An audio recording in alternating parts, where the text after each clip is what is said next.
Good afternoon. Today is August the 3rd, 2021. The time is 3:03 p.m. and at this time we will call to order the Amherst County Board of Supervisors meeting.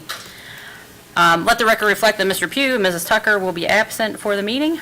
And moving on to approval of the agenda, I would like to amend the agenda to remove the closed session. Is there any other edits? Is there a motion to approve as amended? So moved, Madam Chair. Motion on the floor by Mr. Ayers. All in favor say aye. Aye. Any opposed? Motion carries. At this time, we will be led in the invocation and pledge of allegiance by Mr. Ayers. Let us pray. Heavenly and most gracious Father, we thank you for this day. We thank you for the opportunity to assemble here today and discuss the business of the county. Father, be with the men and women of the military as they stand on foreign lands and here at home to protect the freedoms that we so enjoy each and every day. Be with our Sheriff's Office and our public safety officials and state police as they stand in harm's way each day to protect our communities and give us a way of life that we so enjoy. Be with us as we move forward with this meeting. Help us to guide us and direct us and help us make decisions that will be pleasing to you and beneficial to our community. It is in your name we pray. Amen. Amen. I pledge allegiance to the flag of the United States of America and to the republic for which it stands, one nation, under God, indivisible, with liberty and justice for all. Thank you, Mr. Ayers. At this time, we will open the floor for citizen comments. There was no one that had signed up, but is there anyone here wishing to address the board? Seeing and hearing none, we will close citizen comments and move to the consent agenda. Board, any questions? Is there a motion to approve? So moved, Madam Chair. Motion on the floor by Mr. Ayers. All in favor say aye. Aye. Any opposed? Motion carries.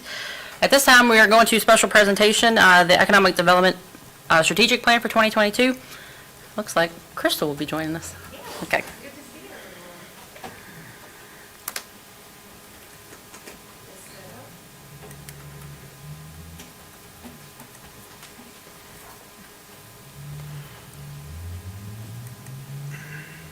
All right. It's good to be back in Amherst County. Beautiful place and wonderful people. We have I've enjoyed the time over the last several months. I'm so sorry. Are you okay?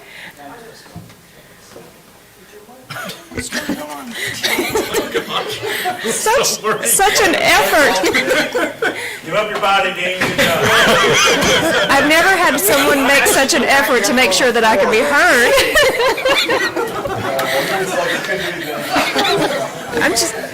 I'm so glad you're okay. Well, there's your attention getting. There's the attention getting. I have everyone's attention now on the strategic plan. So I'm glad to be back, glad to talk about the update of the strategic plan. I am Crystal Morphus with Creative Economic Development Consulting. Our firm facilitated the 2016 Economic Development Strategic Plan, and so met many of you during that process. And the 5 years, believe it or not, has passed. It's been pretty quick. And so we updated the strategic plan because a lot has changed in the economy in the last few years. We updated the economic and demographic data on the community. We also validated the mission, vision, the SWOT analysis. We had engagement with stakeholders in the community, also with businesses. You saw in the report that you received a business survey. We reviewed the target sectors that the community focuses on for business attraction. We held several strategic planning sessions and workshops with the EDA board, which, by the way, you have a great board and staff. They work diligently on behalf of the community. And so we updated the program of work. I do want to reflect just for a few minutes on that 2016 strategic plan. I'll start by saying just kudos to your Economic Development Authority, to the staff, and to the board. They've done a great job implementing that 2016 strategic plan. Sometimes communities will go through a study process and then they put it on the shelf and let it gather dust. That is not the case here. They've implemented or have ongoing almost every recommendation and action step from that plan. The ones that have not been acted upon really just no longer were valid because of some changes in the market. So a few of the things I wanted to cover are the accomplishments from that 2016 plan. The first initiative was the branding process. Many of you were involved in that. You'll see that brand has been adopted by several organizations and agencies. Those of you that do marketing in your business know that good marketing is consistent over a long period of time, and that's what you're doing with the Amherst Slice of Virginia brand. The second initiative is to create space for business to grow. And there were several accomplishments there. A lot of work that went into the due diligence in Amelon Commerce Center and the Hermele site. Also, you've made some very strategic investments in telecommunications. I remember when we started our study in 2015 on into 2016, that was a real concern. It still is a concern, but much more vocal about it a few years ago. You'll see that the strategy to create a business park with Sweetbriar has an X beside it. They sold the land for another purpose, so that did not move forward. And there are several things that are ongoing, investing in Highway 210, the CBTC redevelopment, and also working to identify future properties for development. We'll talk about that in the strategic plan update. Another initiative revolves around education and workforce development. There's continued and ongoing work in developing that pipeline of talent, and we'll talk about a few programs that the EDA and their regional partners has ongoing. We'll also want to talk about the talent, the culture of entrepreneurship, and the strategy there to develop what we called then an incubator facility that has been transformed into a multi-tenant building that you're aware the EDA has been preliminary approved for a grant to develop that multi-tenant facility. And you've done a lot of work in making Amherst County more business-friendly. That was something that was added after 2016 as a response to businesses in the community. And there were several policy changes and some support of small business through incentives. Under Initiative 5, Leadership Development, the EDA created Leadership Amherst, a leadership development program that got underway and was doing really well until the pandemic tabled it. They look forward to bringing that program back actively. And there was some discussion in 2016 about merging the town's IDA and the county's EDA, but that just didn't go forward. The town did not want to move forward with those merger discussions. The two work collaboratively and work together on some projects, but that one, you'll see, was tabled. So let's talk about going forward. One of the things that we did during this process was validate the vision and mission. I'll just point out in that mission statement is to retain business, to grow business, and attract new business. Those three key things, retain, grow, and attract, are the mission of the EDA, and that vision of high-quality jobs and diversifying the tax base, which leads to quality of life. So everything in the strategic plan falls underneath that umbrella of vision and mission. We did update the SWOT analysis. This will not be news to you. The strengths of Amherst County related to economic development: you have a lot of land, you're in a good location on the highway, you do have a strong work ethic among your workforce, and just a wonderful, beautiful community with a lot of natural resources. Some of the weaknesses are weaknesses that we identified in 2016. Some of the weaknesses are also shared by other rural communities in Virginia and other places. Educational attainment is a struggle oftentimes in smaller communities. Workforce availability is a national issue, and the workforce shortage is projected to continue, unfortunately, probably for a couple of decades. Retaining young people is another significant hurdle. And you'll see under business, continuing to provide well-paying jobs for your citizens. And I will point out the cost of water and sewer utilities is something that we've heard about during business interviews, and that could be a perception, but something that could be addressed with communication, and I know this board is interested in that. Under opportunities, we mentioned the multi-tenant building, recruiting more business, especially along corridors in Amherst County. There's a lot of opportunity in tourism development, and you'll hear me recommend a county tourism department and staff. You have beautiful natural resources. You want heads and beds, people to come and stay, new lodging establishments. You also want new destinations for people so that they can spend money in this beautiful community. There's a lot of opportunities in additional workforce training, broadband expansion. And the threats that you face are common to a lot of smaller communities, just a general lack of financial resources in small communities. I mentioned educational attainment, flat population growth. A lot of communities where we work has declining population, but yours has been relatively kind of flat, bouncing around. And then the workforce skilled labor shortage is something that is a concern. I mentioned that we updated the economic data. Some positives: wages have been growing, that's good, especially the manufacturing wage. Education spending's been up, and the overall cost of housing remains very affordable in this community. You know, we're in a national housing crisis where homes just haven't been built at a fast enough rate, and so home prices have been soaring in a lot of places, and you here are still an affordable location. On the negative side, I mentioned that flat population growth and aging population. Income levels are still below the region and the state, and a declining labor force. With that population remaining flat, the labor force is declining. The overall labor force participation rate in the U.S. has declined during the pandemic. We hope that it'll come back up, but your community is no different. So I'll highlight the goals and strategies, and then be glad to answer some questions for you. The number one initiative is still space for businesses to grow. Even though businesses will make a location decision based on the labor force, that what first gets them interested in a community is real estate, a building or a site. About 80% of companies want or prefer an existing building, but you have to have a good site before you can have a building on it. So the first strategy is to use a third party to identify, research, and create development plans for a new business park. Your business sites, luckily, have been taken up. Most of them have been taken up by business. You don't have a lot of large acreage sites left. So new business park development would attract more companies to this community. The second is for smaller space and standalone sites for those smaller businesses, creating an inventory, particularly infill development, redevelopment, and also just underutilized properties for small business development. Third is about infrastructure, water, sewer, roads, and broadband, the things that business needs, the community needs to grow, and ensuring those investments align with the overall development goals of the community. And not to overlook Highway 210, which is a great area for mixed-use development, and it should be a priority in your, I know you're updating your comprehensive land use plan, and that Highway 210 is a priority for development.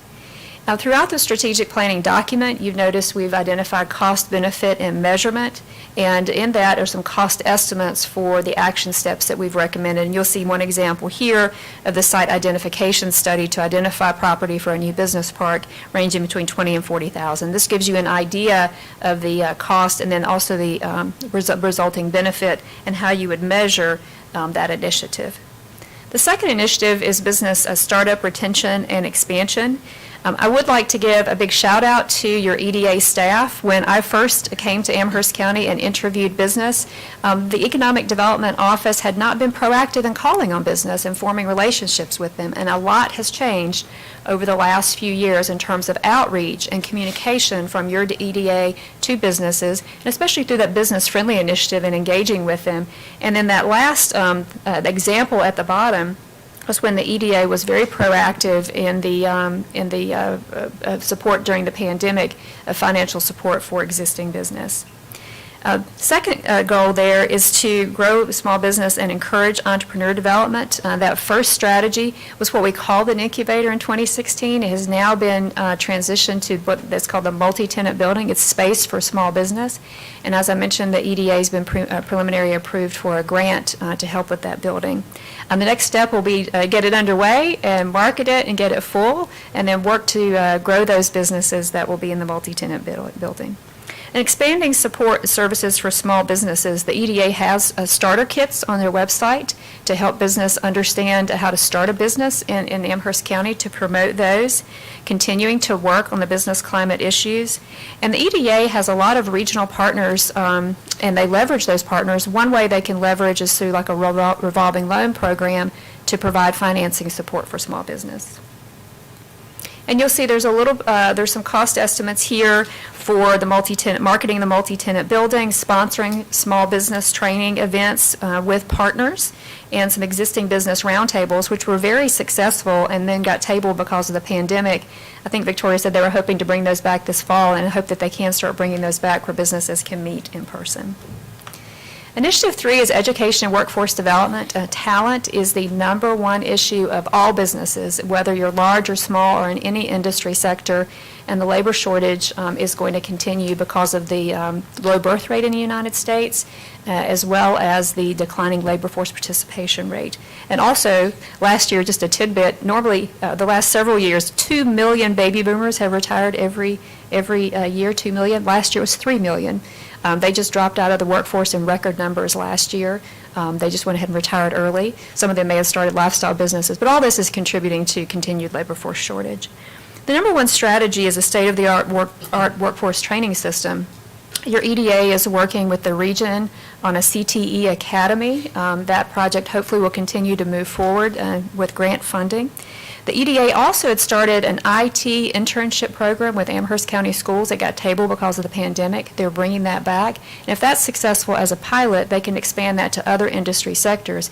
It's a way to connect young people in Amherst County with a career pathway into industry sectors and have jobs here. Also, we mentioned some examples of work experience, summer work experience programs. Summer work experience is a great way to connect young people to local companies so that they can see the jobs that are available in the community. And then integrating talent attraction into marketing. I mentioned that people is the number one driver and will be. So integrating into the EDA's marketing, things like video success stories of people who have moved here, who work here, who are successful here as a way to connect to the marketing message. Then we don't want to overlook that important program that was started out of the 2016 strategic plan, which is leadership development and the continued Leadership Amherst program. So there's some cost here for summer work experience. We do give an example of Giles County. They have a really good best practice program where the county partners with businesses in the county to provide summer work experience, and the county provides some support of the students' wages. It's, again, a way to connect young people with local employers. There's some examples there of what this program could cost. You could also seek some grant funding for it. There is through workforce development grants, for example. There's some other costs in here for videos and the Leadership Amherst program. Marketing and communications is important. There is external marketing for business recruitment. We have some recommendations in the written plan for some website upgrades. Photography, pictures are really important in social media and marketing. And we do recommend an increase in social media marketing and communications from the EDA. Internally, working on that brand, there was a lot of community investment in terms of people power and money in the brand, and many agencies have adopted it, but it can further be expanded. We also recommend some further communications with partners like the town IDA, the chamber, and other organizations, and also that the EDA work on an annual report. They make presentations to you regularly, but presenting an annual report to the community will help everyone understand the activities of the EDA and its success. And again, there's some cost factors there for website upgrades from partnership with VEDP and marketing. Under allied initiatives, there are a couple of strategies here. First, the importance of Madison Heights as one of the gateways into Amherst County, and continued partnership with the Highway Business 29 beautification group and working to beautify that gateway into Amherst, and also concentrating some public investment in that area. It is a retail center and an activity for the community. Even in some discussions, there was someone who brought up the concept of like a town center there where activity could be concentrated, many different types of activities concentrated in Madison Heights. The second strategy is around ally initiatives. We don't want to leave out CBTC. That is a long-term redevelopment initiative, and your EDA advocates for funding and development. And then here's what I want to say about the tourism department. We advocate for the county creating a tourism department and staffing it, because tourism is an important part of your economy, but there's so much potential. There may be more potential in tourism than anything that's not already tapped in your community. Creating destinations and lodging facilities, more shopping and dining for people. You have good examples in Nelson County and others around you that you can leverage people that are already coming to this area and have them come here and spend money. And then I definitely don't want to leave out agriculture. There's an effort for a regional ag training center that will further support agriculture. That's a very important part of the Amherst County economy that also needs support. This is a lot of people power in this, so there's no cost there, a lot of people power. You'll notice in the written document we do have an implementation guide for the action steps by fiscal year, starting this fiscal year in 2022. Things that we recommend to get started on immediately is some of that marketing, that website, social media. The business park identification study is really important. If you started today to identify a site for a business park, by the time you actually assessed it, if you had some level of control or a public-private partnership and developed it, it takes a long time to do that, so it's important to get started. Restarting that internship program in this school year, and then working with your existing business, continuing that business retention expansion program by surveying your business to make sure that you understand their needs. So some next steps, sharing with partners. That's one of my jobs here with you today, and the EDA is already working to launch implementation. I have no doubt that your staff and the EDA board will implement these action steps. As I said, they did a great job on the 2016 strategic plan of implementation, and I'm sure they'll do a good job with this one as well. I'll be glad to answer your questions or hear any comments from the board. Board, any questions?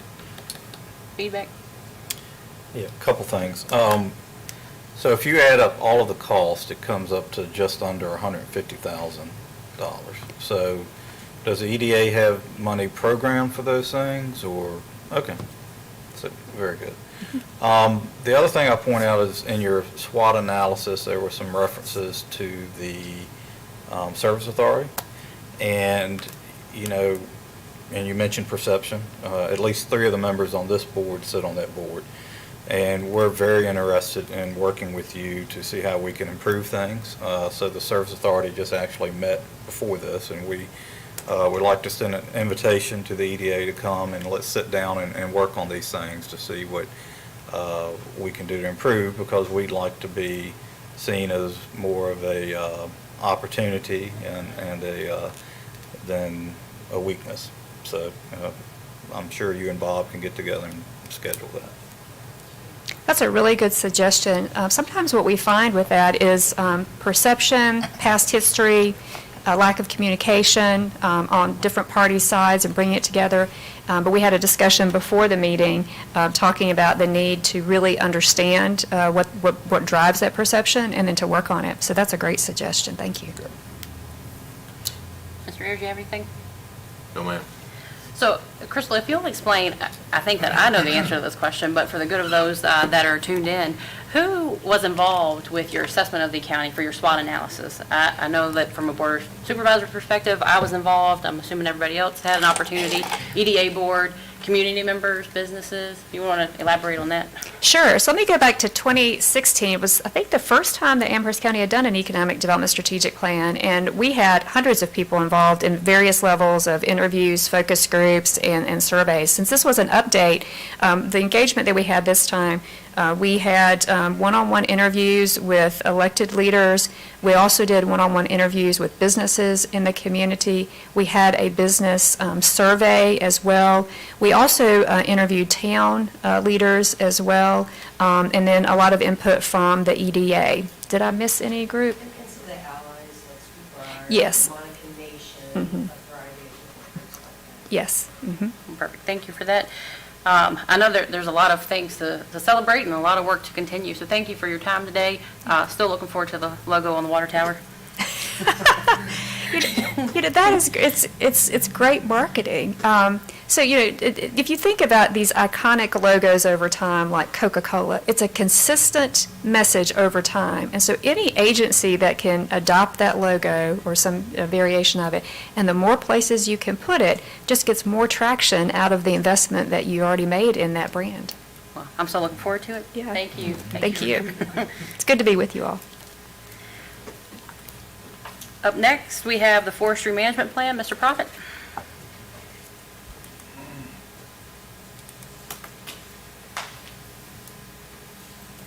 Oh, wait a minute. Do we need a motion on this one, on the EDA? We have to adopt the strategic plan?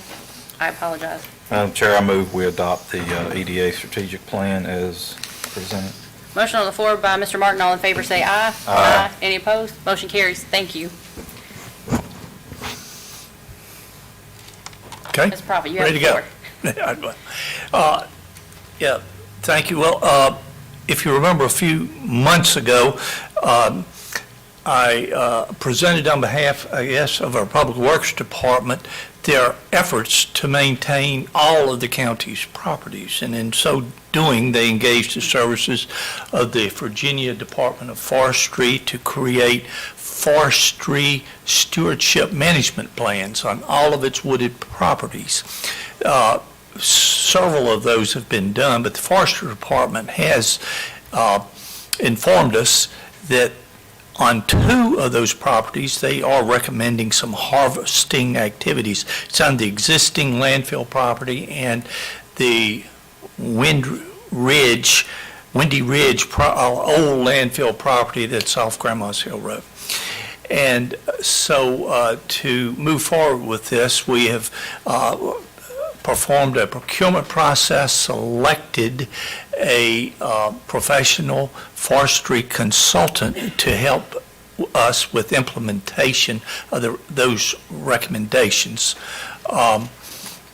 He is ready to begin. He has to begin the services. We just have made the selection and wanted to keep the board informed before any further activity took place. Of course, the compensation for his services would be as a percentage of revenue from harvesting the timber. And just to briefly summarize, I can tell you a little more. The concept or strategy of this is not trying to maximize any revenue, but to properly manage the property. There are a few areas with mature planted pines that's recommended to be harvested and replanted, and the remaining hardwood areas are all to be either thinned or invasive species removed, and or non-natural wood, timber removed, the terms, and which would allow for the long-term improvement of health of the forest. That's the whole concept of this. And I don't know if you have any questions, but Mr. Bob Waring is the professional forester that we hired, and I asked that he come just so I could introduce him if you had any more questions about this, or he could just real briefly summarize his strategy. Would you mind coming?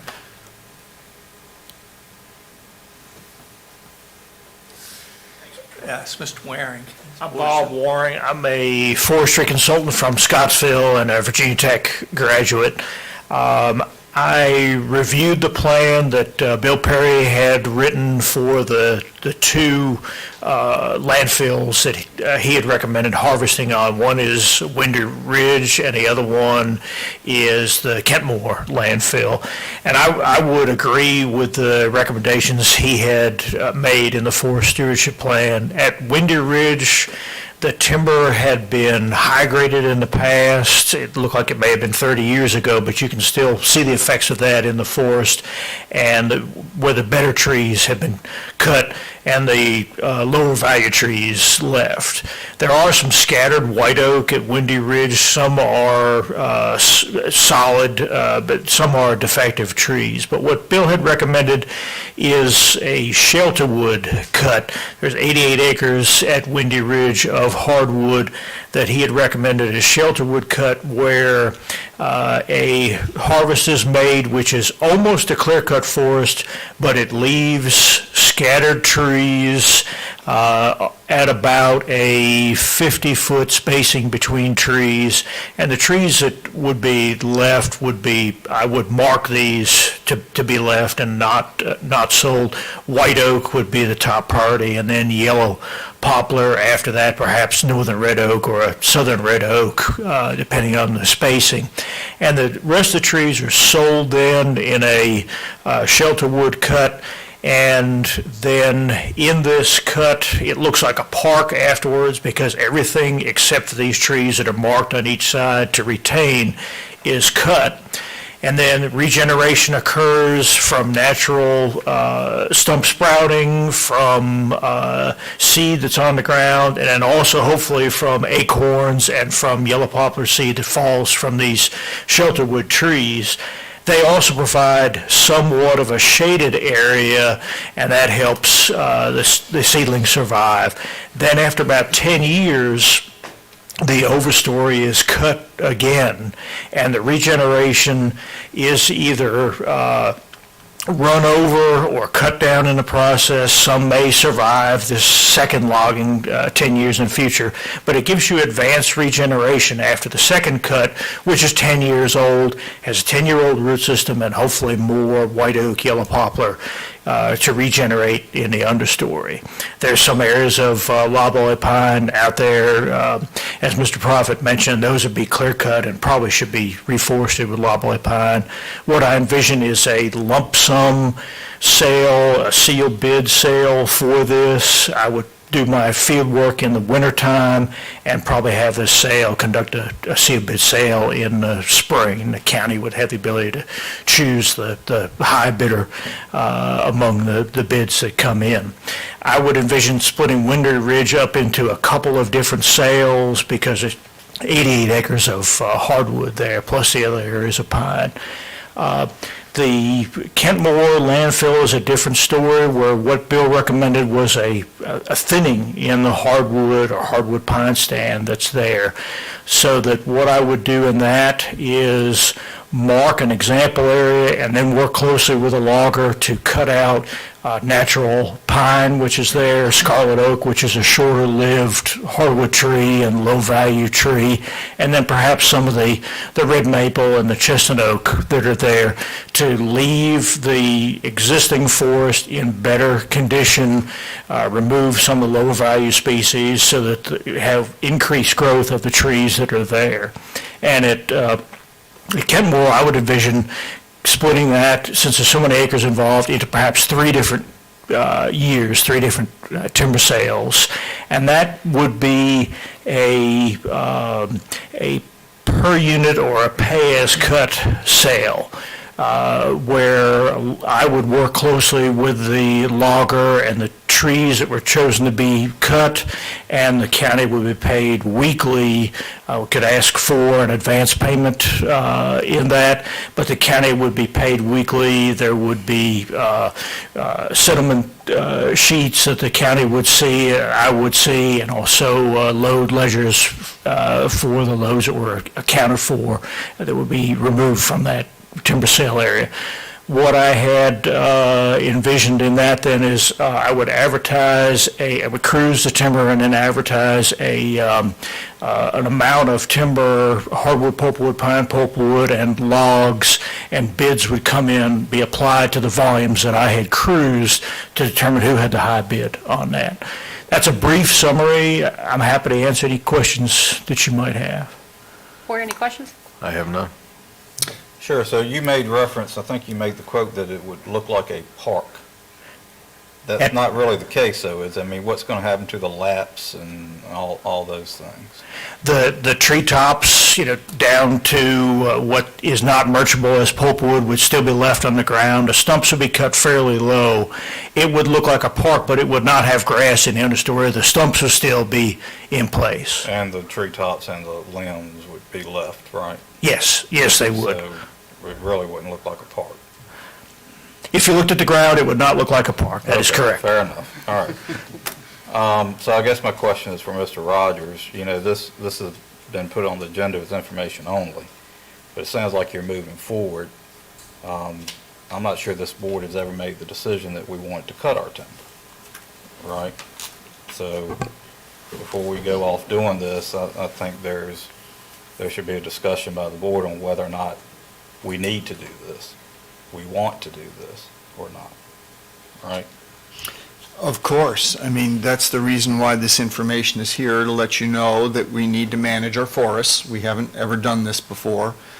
And so we've sought the advice of the Forestry Service and hired a consultant to help us to manage the forest.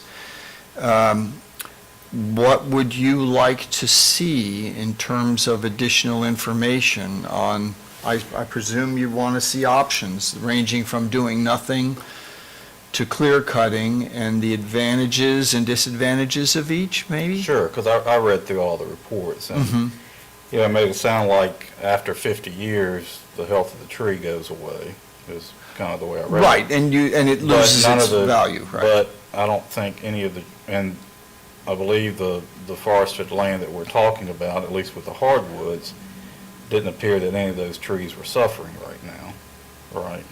So I'm not sure, I mean, are we that cash strapped, we gotta go out and start cutting our timber? That was my comment several months ago when we started talking about this. No, sir, we're not. And I suppose we're embarking on a philosophical discussion, because one can do nothing and allow the forest to just let the trees die and fall over and feed the soil and the next generation of trees and so forth. But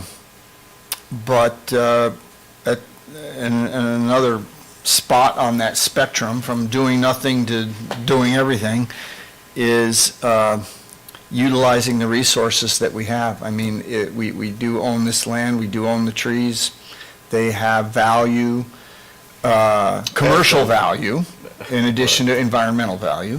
Sure. And do we want to take advantage of that? And that's a great philosophical question that has not been answered. So I think the larger philosophical question is the commercial value more important than the environmental value? And at least on the Kentmore landfill site, you know, that area down there puts up with a lot, the landfill and the truck traffic and so on and so forth.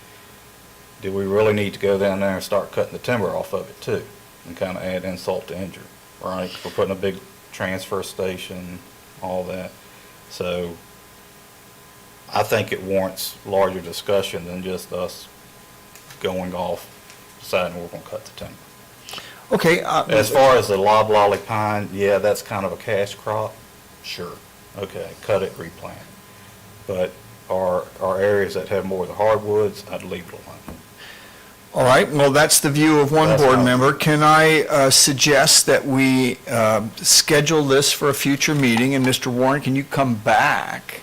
I'd be happy to, and perhaps Bill Perry to answer questions about his stewardship Yeah. plan as well. And it'd be more of a philosophical question on the different approaches. I mean, I understand the Forest Service and your profession is one of maximizing the commercial value, but if you could also address the environmental and aesthetics also and present those. So, Mr. Prophet, could you organize that? Well, and I'll just comment, Mr.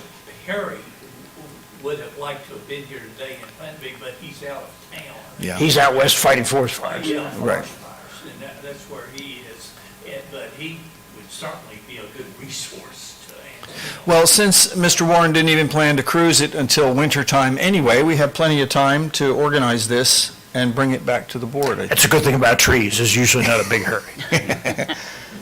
Thank you, Mr. Martin. Sound good to you, Mr. Ayers? That's fine. Sounds good to me. All right, Thank thank you you. for being here today.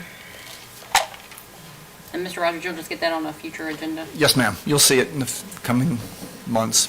All right, up next, we're going to celebrate Steve Preston, the library director who has retired. We have a resolution, and board, we need a motion to adopt the resolution. The resolution is in your package, board members. Mr. Preston served the county faithfully for 17 years. He and his family cannot be here today to receive that. We sought input from him and from others on the wording of the resolution and would ask that you adopt it. Madam Chair, I move the board adopt commemorative resolution 2021-0004-CR as presented. Motion on the floor by Mr. Martin. All in favor, say aye. Aye. Any opposed? Motion carries. Mr. In addition to the resolution, he'll be presented this Hermley clock that has a plaque on it that says, "In appreciation of your dedicated service to Amherst County," which is what we give to people that retire in the VRS system from county service. Awesome. Thank you, Mr. Rogers, and you'll be sure that Mr. Preston receives those and the resolution. Yes, ma'am. Thank you. Moving on to new business, we have a request for new tax installment date. Ms. Joanne?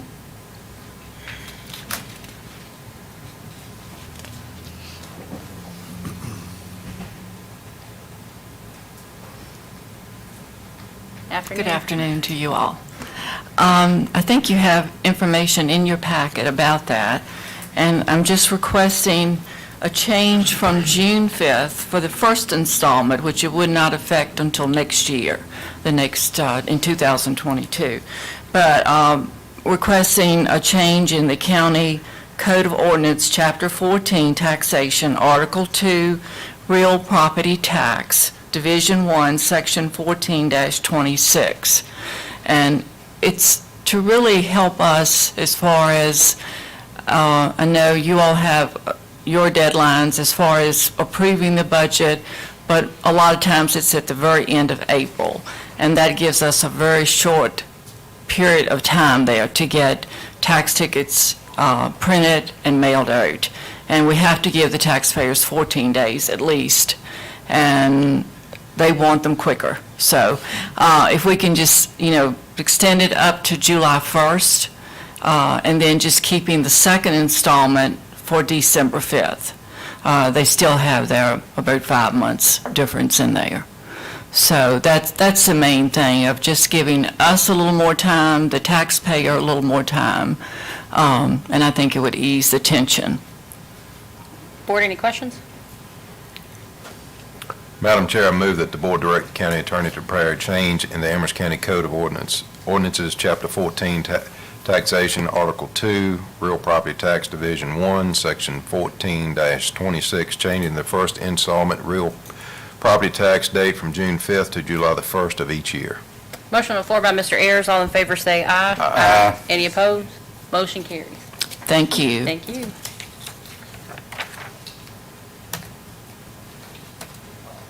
Okay, well, B. It's backwards on our computer.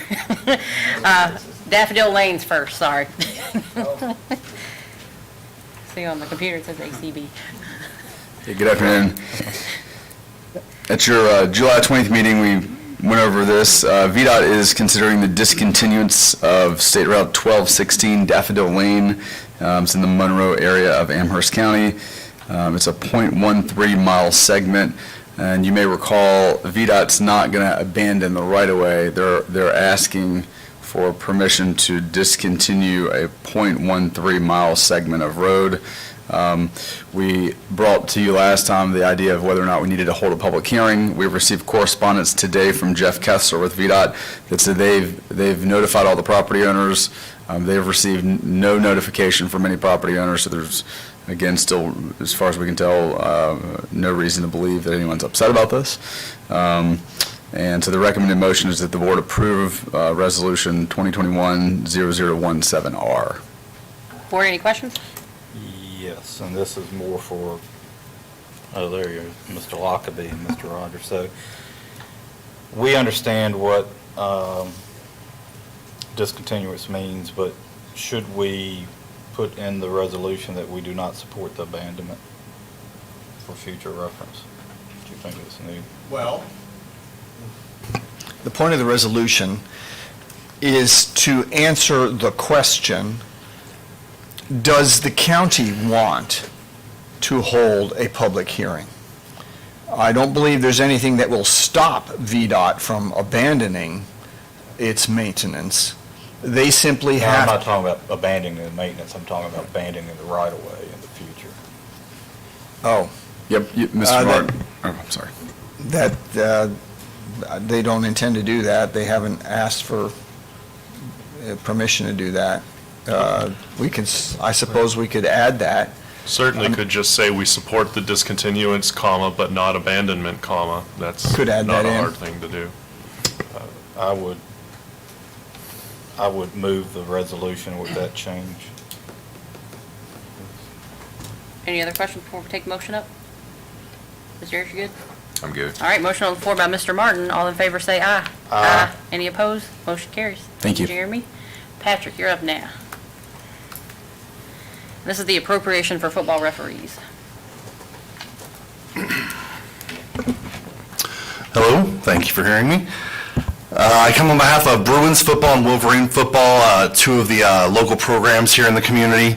They service about 300 kids between the two of them, between football and cheerleading. For reference, our soccer program is also right around 300, basketball is around 200, and they're providing recreation opportunity just like our programming would be. The only difference is we don't have to maintain the parks and we don't have to do any of the administrative work. It's strictly done on their end.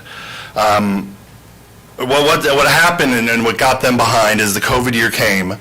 They didn't have any fees from last year, but football helmets have to be reconditioned every 2 years. It's a legislation. And so even though they didn't collect fees, they didn't give anyone a break on the football helmets needing to be reconditioned. And so now they didn't collect fees, so it kind of threw their plan off. And what we're dealing with here it's just two families just trying to do the right thing for the county, having programming, teaching football to young kids in the area. Bruins football is over at the Dixie baseball fields, and Wolverine football is over at Central Elementary. And in our current comprehensive plan, it actually states nonprofit groups also sponsor activities. Dixie Youth Baseball Organizations, baseball, own and operate several ball fields. Dixie Youth Girls Softball organizes softball and operates a softball complex. And the Youth Football Leagues organize football and cheerleading and operate fields. And the youth football is the only one we don't give any financial or manpower workforce towards. So they're asking just for a one-time $22.50 a piece, and we put it in here as paying for the referees for their games. They have to pay $450 per game, 5 games a year. just to give us an actual number to get to. But again, it goes back to football. It's a COVID year. It's hopefully a one-time ask. And I'm asking, acknowledging that we need to do something to get them on the same page. They're 501c7. I talked to Victoria EDA this morning, trying to get these small businesses to get their paperwork in line. And then, because there were funds they probably could have applied for previously in January, we're aware this isn't going about the correct way. But again, we got two families just trying to help give neighborhood opportunity for recreation or activities. Board, any questions? I have a question. Yeah. So why wouldn't this come out of the Parks and Rec's budget? It's just not budgeted for this year, and I guess my hesitation, it originally planned to come out of the Park and Rec budget. Just being here since February, I don't know where, coming off a COVID year, starting activities, I don't know where the budget would be. So we came here to see if we can get a one-time appropriation of funds, and then in October, by October, hopefully have an agreement with the Dixie Fields and get everything more organized together. So have you done any research on your budget to find out kind of where you stand now? I had $7,000 left over after this past fiscal year, but again, coming out of a COVID year, I'm not 100% sure, but I haven't sat down with Stacy to go over the budget line by line to figure out. I feel positive we can do it, because I feel like this is what we should be doing. So when do they need the money? I don't think there's a need. They didn't give a pressing date. And then they came to us just, whatever you can give as soon as possible. They just want some help because they got caught behind with COVID, no fees, and now they have to do all the helmets. So within the next 2 weeks, can you do some research on your budget and Yep. find out if there's money available?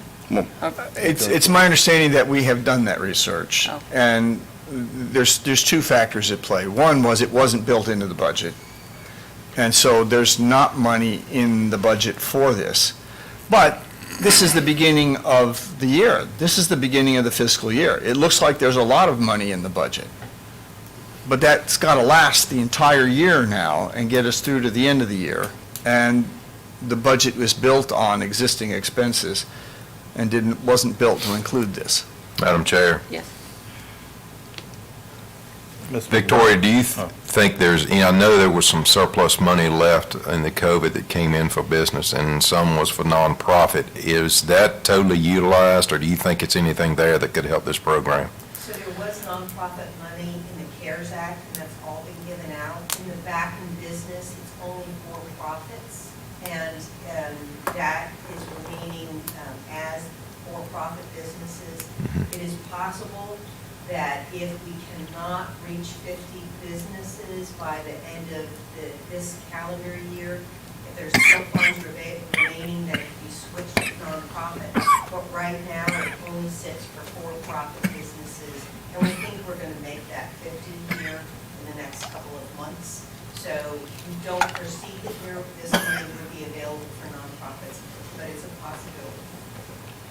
Okay. The other issue too is, as I had explained earlier to Patrick, was that these businesses have to get a funds number, they have to have a, employee identification number, and when it's going through a state system, they have to have all the correct accounting, all the correct paperwork. And I just wanted to make sure that this smaller group would understand that you're going to go through a very detailed process if you were to even qualify for the grant. Stacy? They're not going to qualify because we put a time frame on when they had to be in business. So if we hold to those dates, they had to be in business by 1 year as of March of 2020. So it's going to get pretty complicated in that world because we would have to completely rewrite the program. Because we set it to be, then you get into a whole other level because we've turned away people that were not in business that long. It's a Department of Housing and Community Development. It's a federal program, and it had to be in business when they declared the national a state emergency. So I don't know the background of these groups, not seeing their paperwork, but it doesn't sound like they'd be a good fit if the program had funding and had to change it. The Wolverines program and Amherst, they've been in business for quite some time.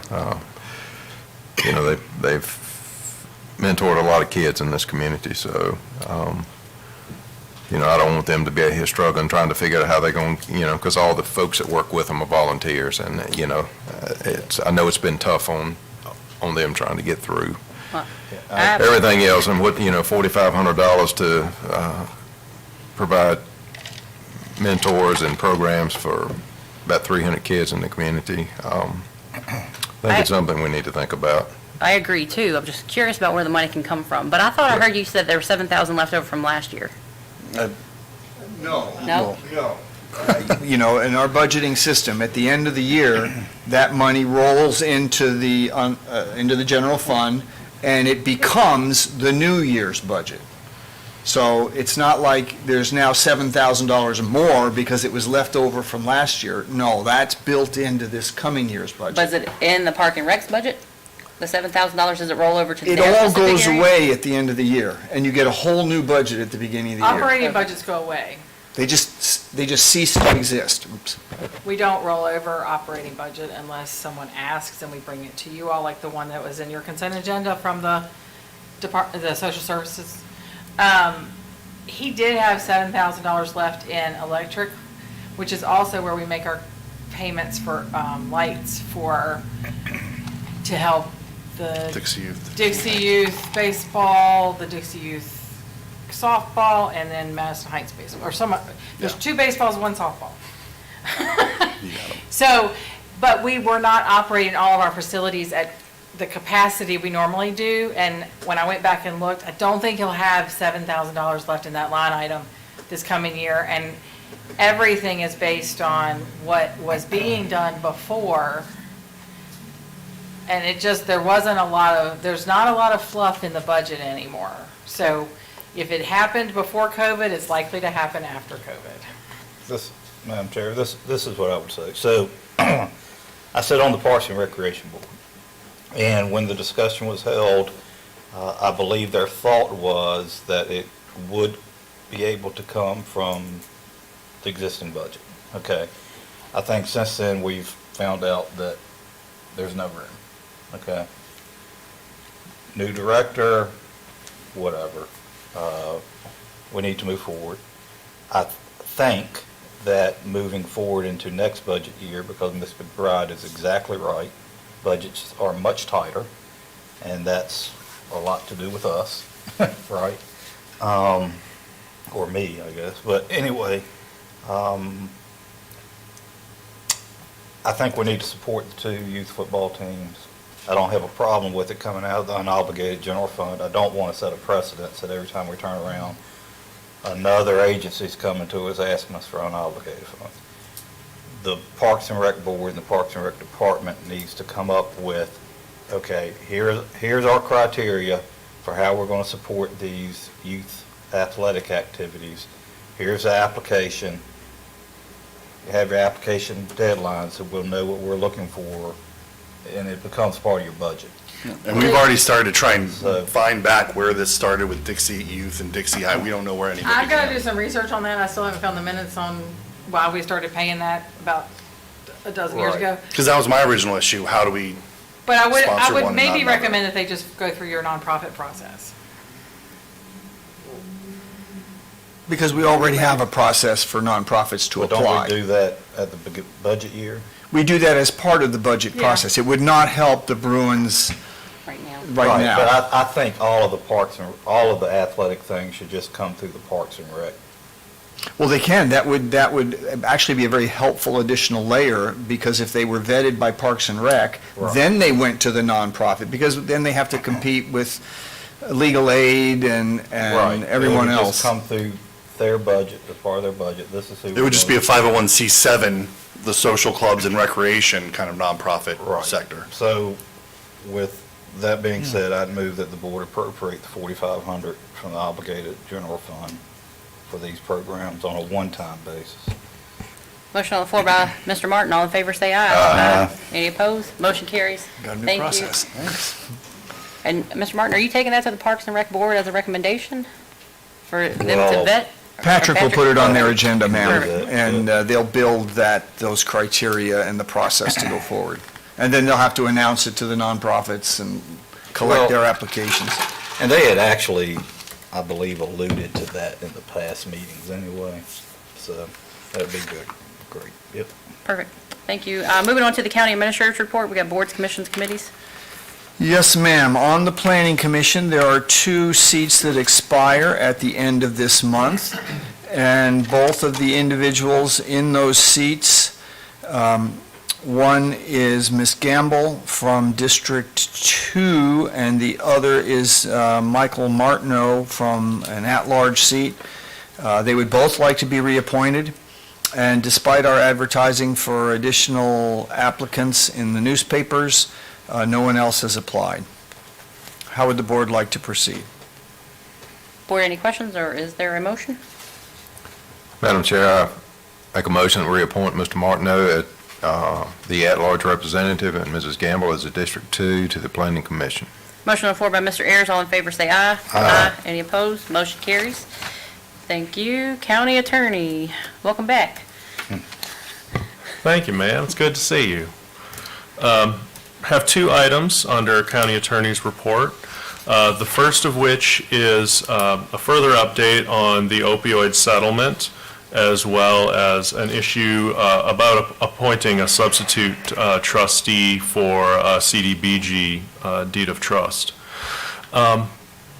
With regard to the opioids, I know that Mark, I think, reported to you at your last meeting that there had been something of a resolution of the Purdue bankruptcy, that it looks as though at this point, depending on various factors, from the Purdue bankruptcy, there's going to be between $70,800 and $90,800 come to us, and that is probably more or less unrestricted. And I know that sounds very wishy-washy, but guess what? We're in bankruptcy court. There is also buckets of money that are coming in through settlements. And these come through when basically the 2 main groups of localities and other political subdivisions that have brought suit, and we're in one of those groups, as well as the Virginia Attorney General, all of them are negotiating, as well as these groups all over the country, with these companies in order to figure out what their settlements are going to be. When that settlement money comes in, this memorandum of understanding sets out how that money is going to be used. And 15% goes to the Commonwealth to be essentially unrestricted. 15% goes to the localities, effectively to be unrestricted. 70% goes into a trust fund, which would be used to make grants for drug addiction and opioid, other sort of similar types of grants to be made. Kind of similar to how the Tobacco Commission's whole purpose is economic revitalization in areas where, you know, people stop smoking, therefore places that used to subsist on tobacco no longer have those jobs making tobacco. Well, this is somewhat similar in that all these places that have previously been hit hard by having to deal with opioids, hurting their population, would be able to get grants to take care of future drug abuse issues, or to clean up continuing messes from opioids. So that's what the MOU provides for. It's kind of a general MOU. There has been an entity set up by the state which would administer this, again, very much like the Tobacco Commission. And we would be eligible to make those applications. And what we're asking for today is that the board authorize the resolution and authorize Mr. Rogers to execute and deliver it. Board, any questions? No, ma'am. Madam Chair, I move that the board approve the resolution to authorize the approval of the Virginia Abatement Fund and Settlement Allocation Memorandum of Understanding as presented. Motion on the floor by Mr. Ayers. All in favor, say aye. Aye. Any opposed? Motion carries. Mr. Lockaby, I think you have the appointment of substitute trustee as well. Yes, ma'am. So y'all are aware that in the CDBG, Community Development Block Grant Program, one of the things that happens is that they'll use funds to rehabilitate somebody's house that's falling down around their ears and harming the neighborhood. And in return for that, the person gives a deed of trust. They need to make some very small means-tested payment, and if they faithfully make their payment every month for 10 years, the remainder is forgiven.